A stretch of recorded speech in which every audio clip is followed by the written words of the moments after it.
Department இருக்குங்க. அதை பற்றி தான் நம்ம இப்போ டிஸ்கஸ் பண்ண போகிறோம். முதல் department EC department. 200 cut off எடுத்து என்ன நம்பிக்கையில் இந்த டிபார்ட்மெண்ட் எடுக்கிறாங்கன்னு சத்தியமாக இது வரைக்கும் தெரிஞ்சதே இல்லைங்க. PN junction diode, resistor, capacitor, transistor இதெல்லாம் கேட்கவே ஒரு இரிட்டேட்டிங்காக இருக்குங்க. வேற என்ன சொல்றது?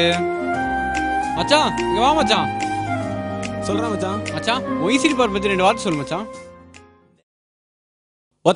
கேள்வியே இல்லையடா. போடா.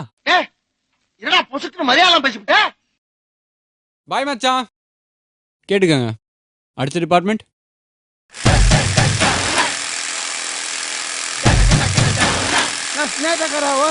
வராங்க பாரு.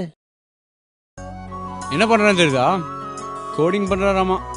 அடுத்து நம்ம எந்த டிபார்ட்மெண்ட் பற்றி பேச போறோம் இப்பயே தெரியுதா உங்களுக்கு? IT department. ஐடின உடனே ஐஸ்வர்யா ராய், பிரியங்கா சோப்ரா இவங்களாம் இருப்பான்னு நினச்சி ஏமாந்துடாதீங்க. பச்சை ஏமாறுவீங்க. பசங்க இந்த டிபார்ட்மெண்ட்டுக்கு ஒரே காரணம் ஹேர் ஸ்டைல் பண்ண பொண்ணுங்க சைட் அடிக்குதான். இடுப்புக்கு 4 இன்ச் கீழே ஜீன்ஸ் போட்டு லூசு மாதிரி சுற்றுற பசங்க நம்ம ஐடி பசங்க தான். அடுத்த டிபார்ட்மெண்ட் சிவில் டிபார்ட்மெண்ட். இவ்வளோ நாள் அமைதியாக தாங்க இருந்தாங்க. ஆனால் இப்போ ஒரு படம் வந்துச்சு விஐபி.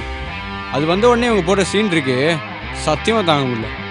பிரிட்ஜு கட்டலாம், பில்டிங் கட்டலாம், பிரிட்ஜை தூக்கி நிறுத்தலாம், இதெல்லாம் பண்ணணும்னு நினச்சாங்க இந்த டிபார்ட்மெண்ட் எடுத்துப்பாங்க. ஆனால் அவனுக்கு என்ன பண்ணுவாங்க தெரியுமா? வீரபாண்டி கோட்டையிலே மின்னல் அடிக்கும் வேளையிலே. அடுத்த டிபார்ட்மெண்ட் ட்ரிபிள் டிபார்ட்மெண்ட். இவங்களை பற்றி என்ன சொல்கிறது? ஐயா சொல்கிற அளவுக்கு அவ்வளோ பெரிய டைலாக்லாம் இல்லைங்க. வாங்க அடுத்த டிபார்ட்மெண்ட் போகலாம். அடுத்து நம்ம பார்க்க போகிற department computer science department. Government இருக்க பொண்ணுங்களோட நம்பலாங்க, ஆனால் அந்த கவர்மெண்ட் இருக்க பொண்ணுங்களை நம்பவே கூடாது. நம்மளால் லாரியில் அடிபட்டு ரோட்டில் படுத்திருந்தா கூட தூக்கம் ஒரு பைய வர மாட்டான். ஆனால் அந்த மொக்க ஃபீல்டில் கலாச்சா வருவாங்க பாரு கூட்டம், சத்தியமாக தாங்க முடியாது. இவங்களாம் வேறு வேலை வெட்டியே இல்லை போல. ஹே என்ன சொன்ன?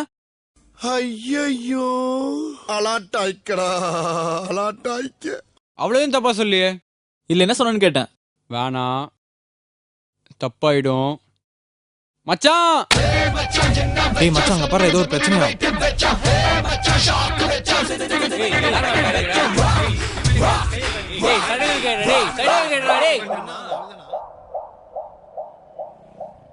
பிரச்சனைனா கூடாமலே வர ஒரே டிபார்ட்மெண்ட் பசங்க நம்ம மெக்கானிக்கல் பசங்க.